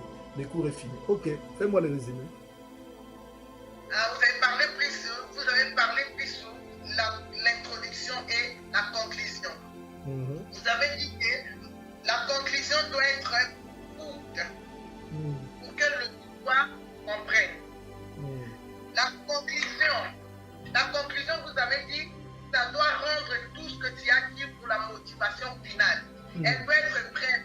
On doit éviter de dire chaque fois, périssage, je conclue, je termine, on ne le tue pas. Vous avez parlé aussi de formes de conclusion, illustration, résumer les messages, tout ça dans la conclusion, mais dans un court temps, il faut que ça soit bref. Donc, ce n'est pas la peine de recommencer ce que tu as prêché, mais il faut le résumer. Et vous avez donné l'exemple de l'enlèvement. Peut-être tu as prêché sur l'enlèvement. Et alors, pour conclure, il faut poser une question. Jésus revient bientôt. Est-ce que tu resteras dans le péché ou bien tu veux donner ta vie à Christ? Et la personne, quand elle va partir, va commencer à raisonner sur ça. Ok. Frère Blassel, qu'est-ce que tu as à nous dire par rapport à la partie application? Par rapport à la partie application, je pense que c'est, par exemple, lorsqu'on se met, par exemple, à parler d'enlèvement et qu'on termine, enfin, on chute ou on conclut par dire aux gens de donner leur vie à Christ, je pense que l'application aussi passerait par prier avec ces personnes-là. Prier avec ces personnes-là, demandant à Dieu justement, enfin, avec des prières de leur foi, quoi. Dire par exemple que voilà, Seigneur, ils ont soif de toi, ils ont besoin de toi, Donc la partie application, c'est ce que moi j'ai compris, c'est comment je suis aidé en cette manière-là. Ouais, pour terminer, Maman Évangéliste Tétène Sibou, qu'est-ce que tu as à nous dire sur la partie application? Puisque là, c'est vraiment l'application, comment prêcher, c'est ça. Ok. Moi, ce que j'aurais tenu, c'est d'abord pour l'introduction. Nous devons faire en sorte que notre introduction motive l'auditeur. Oui. Oui. Donc, il faut que l'auditeur soit motivé. Une fois que nous avons raté l'introduction, notre message aura du mal à passer. Je vais tenir sur l'application pour la prédication. Ouais, Kezia, qu'est-ce que tu as à dire, Kezia?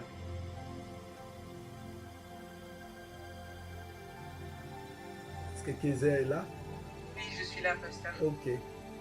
Oui, donc moi vraiment ce que j'ai retenu, tout le monde a bien résumé ce que tu as dit, mais c'est vraiment la partie décollage atterrissage qui en fait est très primordiale, parce que très souvent on peut penser que c'est plutôt la partie du développement qui nous sert à captiver notre auditoire. Bon, elle est importante aussi, mais en fait on se rend compte qu'une fois que tu as raté l'introduction, c'est très difficile de captiver l'attention, de continuer à captiver l'attention de l'histoire. Et c'est aussi par rapport à la conclusion, il faut, à ce que j'ai compris, il faut aussi appliquer une conclusion qui peut être percutante et qui pousse à la réflexion. Bon, nous allons terminer sur ce point. Conseil pratique. J'ai 8 conseils à vous donner pour conclure. 8 conseils à vous donner. Conseil pratique, c'est comme un titre. Premier conseil, il faut toujours écrire son message. Il faut toujours écrire son message. Sur un bout de papier, vous écrivez votre message. Peut-être vous allez écrire seulement les références bibliques, ça dépend d'une personne à une autre. Vous pouvez écrire simplement les références bibliques, puisque des fois, on peut perdre de vue les textes choisis, les textes que vous avez choisis. Vous pouvez oublier les références, des fois confondre. Ça m'est arrivé à plusieurs fois. Ce n'est pas une bonne chose. Donc, il faut souvent écrire les références ou les sous-thèmes que vous voulez développer ou les points essentiels que vous voulez développer. Donc, avoir une manière, bien aimé, de noter pour ne pas oublier. Donc, voilà. Deuxième conseil, il faut savoir entretenir sa voix, comme les musiciens. Les musiciens entretiennent leur voix. Un prédicateur aussi doit savoir entretenir sa voix, puisque ta voix est ton outil de travail. Si tu ne parles pas, les gens, comment ils vont t'entendre? Dernièrement, j'ai vu sur Facebook un baba qui prêchait. J'ai dit, mais nous tous, nous ne comprenons pas le langage des signes. Hein? Donc, la voix, c'est un outil de travail. Il faut savoir l'entretenir. Par exemple, tu prêches dimanche. Samedi, tu évites de crier, de trop crier, puisque tu risques de perdre ta voix. Comment tu vas prêcher? Troisième conseil, il faut faire une bonne lecture ou faire lire les messages par un bon lecteur. Bonjour Gloire, les Soria. Bonjour. Vaut mieux tard que jamais, là on conclut. Hein? Ok. Donc, troisième conseil, j'ai dit, il faut faire une bonne lecture ou faire lire les messages par un bon lecteur. Il faut faire une bonne lecture ou faire lire les messages par un bon lecteur. Je pense que c'est clair. Il faut faire une bonne lecture ou faire lire les messages par un bon lecteur. C'est clair, Maman Mimi? Oui, c'est clair. Ok, pourquoi? Vous voyez même, il y a des églises qui ont déjà leur lecteur. Quand vous dites on va lire, et ils savent déjà qu'il y a frère un tel qui lit la Bible dans l'église. Lui, son travail, c'est la lecture. Pourquoi? Puisque quand vous n'êtes pas un bon lecteur ou une bonne lectrice, vous risquez de déformer la phrase ou le message. Bien aimé, on n'a pas les mêmes qualités. Même à l'école et à les cours de la lecture, il y a des gens qui distinguent dans ces cours-là. Mais il y a d'autres qui sont mauvais en lecture. Donc ça arrive. Ça ne veut pas dire que comme tu es mauvais en lecture, que tu ne peux pas être prédicateur. Non. Toi-même, sois conscient de tes qualités. Toi-même, tu sais que moi, en tout cas, je ne lis pas bien. Ah, comme Kezia, comme Gloire, elle parle tellement bien. Comme Maman Adorée aussi, elle parle tellement bien. Maman Adorée, si je te cite beaucoup, je t'aime beaucoup, Maman Adorée. Je sais, papa. Tu es le témoin du ministère. Donc, il y a Maman Adorée, il y a Sœur Gloire, il y a Sœur Kezia qui lisent tellement bien. Oh, évangéliste Charles Maman aussi lit tellement bien. Hein? Donc, tu vois, quand quelqu'un lit les versets, surtout des longs textes, il lit très bien comme un journaliste. Ça captive les gens. Bien. Hein? Tu vois Kezia qui parle comme journaliste. Vous voyez, ceci, Jean 3. Car Dieu a tant aimé le monde. Il a donné son Fils unique. Donc, bien aimé, les gens vont rester à écouter. C'est très bien. C'est l'art. L'art se prépare. Je pense même à l'église, pourquoi pas? On peut mettre des lectrices ou des lecteurs. Moi, j'aime les femmes, puisque les femmes ont l'éloquence. Mais il y a aussi des hommes qui parlent avec éloquence. Donc, il faut tenir compte de ça. Moi, si je ne mets pas de lecteurs ou de lectrices, c'est puisque l'évangéliste Charlène aussi lit tellement bien. Alors, je vois, bon, ça ne me gêne pas, Charlène est là. Mais si ce n'était pas Charlène, je vous donne l'exemple, ce n'est pas pour critiquer, non, ça n'a rien à voir. Je prends l'exemple du pasteur Bob. Moi, je ne préférerais pas que pasteur Bob lise à ma place. Puisque lui et moi, on est pareil, on a presque les mêmes voix cassées. Je dirais, bon, Sœur Gloire, tu peux nous faire la lecture. Pourquoi pas? On doit penser à ça. Peut-être choisir déjà au préalable nos lectrices, peut-être et lecteurs, puisque ça attire. Puisque le but de la prédication, de l'enseignement, c'est d'attirer les gens à suivre le message. Et le Saint-Esprit va faire le travail de les convaincre. Mais nous devons mettre tout en place pour que ces gens puissent être attirés. C'est pour ça que j'ai dit, même la sono doit être très bien. Et quand on fait la lecture bien aimée, ça puisse captiver tout le monde. C'est clair.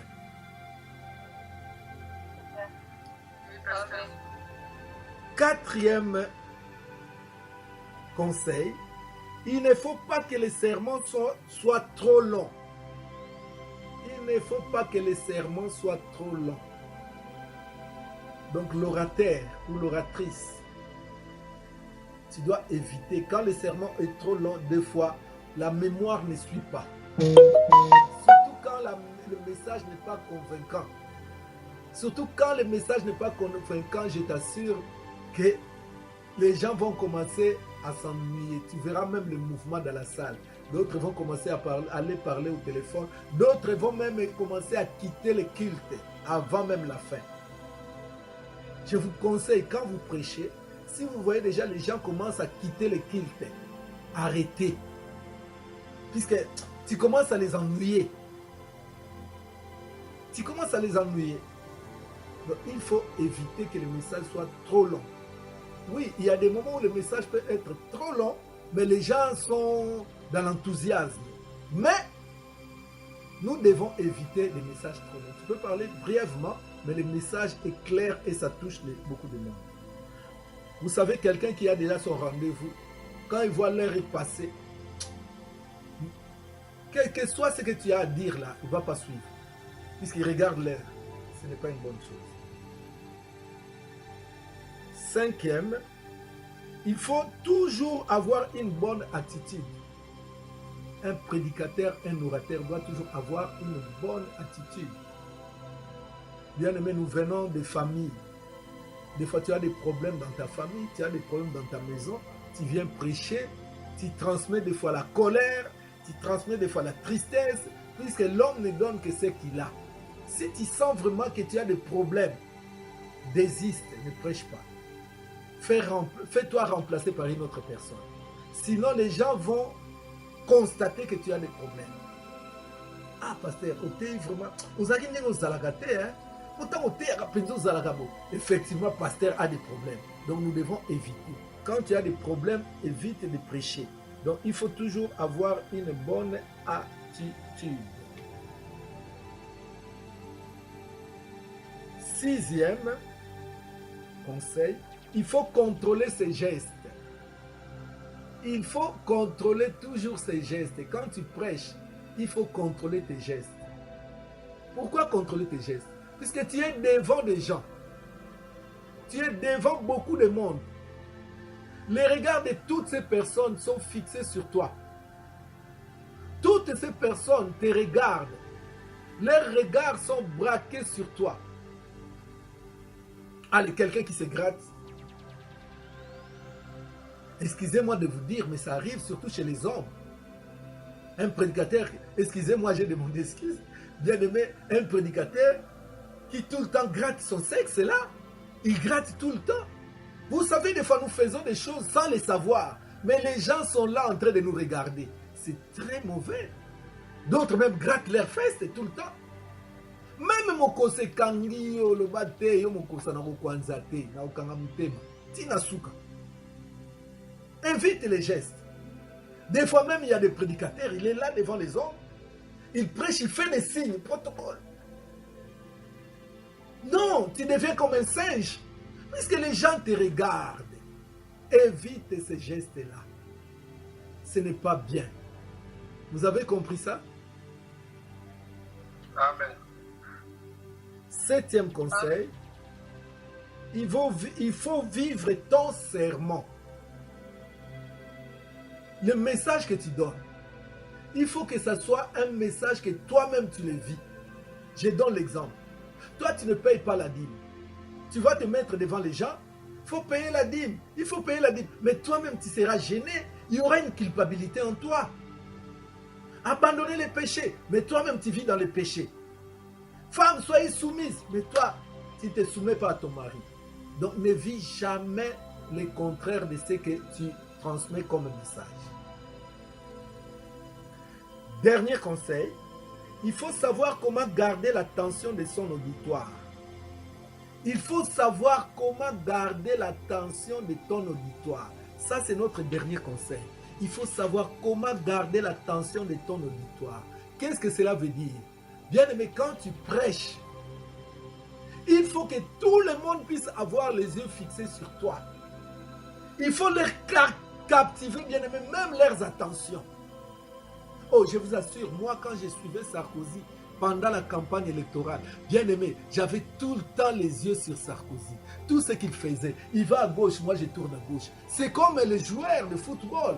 Quand ils jouent, bien aimé, tu vois les spectateurs, comment ils les suivent des regards. Il faut que toi, puisque c'est toi qui es la star ces jours-là, en dehors de Jésus-Christ, bien sûr, mais c'est toi qui prêches, c'est toi qui portes le message. Il faut que les gens puissent être, bien aimé, concentrés sur toi. Il faut qu'ils soient concentrés sur toi. Il y a des manières, bien aimées, comment faire pour captiver l'attention de ton auditoire. Si les gens ne te regardent pas, ils vont commencer à regarder leur téléphone. Ils vont regarder les voisins. Ils vont commencer à parler. Donc, c'est à toi, bien aimé. Donc, pour savoir aussi captiver l'attention, il faut avoir beaucoup de charisme. Donc, le Saint-Esprit est très important sur ce point. Voilà, bien aimé, nous sommes arrivés à la fin de notre cours sur l'homilétique. Je crois que ce cours qui nous a pris 3 séances, donc 3 parties, bien aimé, vous a beaucoup plu et va changer vos ministères. Est-ce qu'il y a quelqu'un qui a été béni au travers de ce cours? Amen, amen. Alors, que Dieu vous bénisse vraiment. Nous acclamons le Seigneur, nous acclamons Jésus, acclamons le Seigneur, acclamons Jésus, acclamons Jésus, acclamons Jésus. Que Dieu vous bénisse. Est-ce qu'il y a quelqu'un qui a une question sur ces conseils pratiques, les 8 conseils pratiques. Quelqu'un qui n'a pas compris ou qui veut être encore éclairé davantage sur ces 8 conseils pratiques, bien aimé, qui a une question, qui veut... Moi, j'ai une question, papa. Oui, oui. Tout à l'heure, tu as dit qu'un prédicateur doit prêcher ce qu'il vit. C'est ça? Oui. Donc, j'avais une question. Peut-être que j'ai peut-être pas bien compris. Mais est-ce que, par exemple, quelqu'un qui n'est pas marié peut prêcher sur le mariage? Bon. Bon, normalement c'est compliqué. Hein? Quelqu'un qui n'est pas marié, parler du mariage, pour moi, ça c'est mon point de vue. Puisque Paul aussi parlait, il donnait aussi son point de vue. Pour moi, ce n'est pas une bonne chose. Quelqu'un qui n'est pas marié, qui doit parler du mariage. Ça dépend aussi, quand on parle du mariage, ça dépend. Puisque Kézia, tu n'es pas marié, mais tu peux parler du mariage, que le mariage c'est important. Hein? C'est important, c'est ci, c'est là, tu peux parler. Mais il y a des points du mariage où tu ne peux pas parler. Tu vois? Mais il y a d'autres points, puisque toi aussi tu es censé te marier un jour. Mais quand il s'agit d'encadrer les mariés, mais toi tu n'es pas marié, comment tu vas parler du mariage? Ou bien, quand tu parles du mariage, il faut avouer aussi tes échecs. Il faut faire l'aveu de tes échecs. Peut-être tu es divorcé. Peut-être tu as eu des enfants avant le mariage. Tu dois partager tes échecs avec tes auditeurs. Tu dis comme moi quand j'étais dans le mariage. J'ai fait des erreurs. Je n'étais pas une femme soumise. C'est alors que mon mari est parti. Bien aimé, le mariage est une bonne chose. Puisque j'étais bien dans le mariage. Mais mon problème c'était l'insoumission. Tu vois des choses comme ça, c'est bon. Donc il faut avouer. Hein? Oui, d'accord. Oui. Donc c'est ça. Mais il y a des gens, quand il y a la possibilité, moi je parle souvent au pasteur. Un pasteur qui a par exemple 40 ans. Ce pasteur a beaucoup de membres dans l'église. Il a l'argent. Il a une maison. Mais il ne se marie pas. Il vient parler du mariage. Pourquoi? Moi, ce genre de pasteur, je dis, tais-toi. L'histoire du mariage, laisse-nous parler. Laisse-nous en parler. Pas toi. Vous comprenez? Puisqu'il y a des pasteurs qui ont les moyens, mais ils ne veulent pas se marier. Et alors, il va venir parler du mariage dans l'église. Non, ça ne va pas. Ça ne marche pas. Mais la Bible dit, l'homme ne donne que ce qu'il a. Quand tu es marié, tu as l'expérience. Tu peux parler, tu peux prêcher du mariage, ça ne gênera personne. Puisque sinon les gens risquent de se retourner contre vous. Azote abisototika masu yemro vini azana mo. Hein? Yemro mikolonios wa mona ikuna na château rouge asala kaboya sala. Tu vois tout ça là, ça handicape le ministère, même le message. Et le message ne passe pas. Est-ce qu'il y a une autre question? Merci papa pour la réponse. Amen. Est-ce que quelqu'un a une autre question? Bon, je pense qu'on est à la fin. Donc, si vous avez raté la première partie, je vais mettre ça sur YouTube. Dès que nous terminons, je vais mettre ça sur YouTube. La première partie, puisqu'il y a 3 parties. La première partie, la deuxième partie, c'était la semaine dernière. Et aujourd'hui, c'est la 3e partie, la fin. Donc la première partie sur ce cours l'homilétique, je vais le mettre sur YouTube, peut-être aussi sur Facebook, donc je verrai. Et la deuxième partie, je le mettrai le mardi. Le mardi, je mettrai la deuxième partie. Et la 3e partie, pourquoi pas même vendredi. Ce que nous avons partie, ma partie, vous comprenez que bien, surtout que c'est en vidéo, comme vous me suivez là. Partie wana bolanda yango pour bozala vraiment na point. C'est l'école biblique. École nyonso ezala na diplôme. Donc à la fin je vous donnerai des diplômes. Nico Bachika c'est un nom hein, que personne ne vous mente. Hein. Nico Bachika c'est un nom reconnu mondialement, c'est une marque. Donc je vous donnerai des diplômes oyo ekosunga bino pour na ministère na bino. Mais je donnerai des diplômes seulement aux gens qui sont assidus. Ce n'est pas puisque tu as participé au cours 1 fois, 2 fois, 3 fois qu'on te donnera les diplômes. Non, on donnera les diplômes seulement aux personnes qui peuvent défendre ces enseignements que je suis en train de vous donner. Donc voilà. Et tu montreras, tu ne seras même pas complexé. Attends, tu vas faire la théologie. Bien aimé, puisque la théologie est vaste. Ces cours d'homilétique, tout le monde a bien aimé la faculté théologique. Tout l'anda a la faculté théologique. Les cours sur la liturgie, les cours au l'anda bien aimé la faculté théologique. Si Dieu permet, je vous donnerai même les cours de l'Ancien Testament, du Nouveau Testament. Donc il y a beaucoup de cours bien aimés. D'être aussi la liturgie, il y aura un autre cours qui va venir. Je vais prier Dieu pour qu'il me dise quel cours donner. Puisque je peux vous donner la liste des cours que nous allons suivre. Mais seulement quel ordre de naïbinamité, c'est une fois que Dieu vous bénisse, que vraiment le Saint-Esprit agisse en vous, afin que ce que vous avez réussi, que vous puissiez vraiment l'assimiler très bien. Un jour, voilà, que Dieu vous bénisse. Je vais demander à l'évangéliste Charlène de pouvoir clôturer notre cours d'aujourd'hui.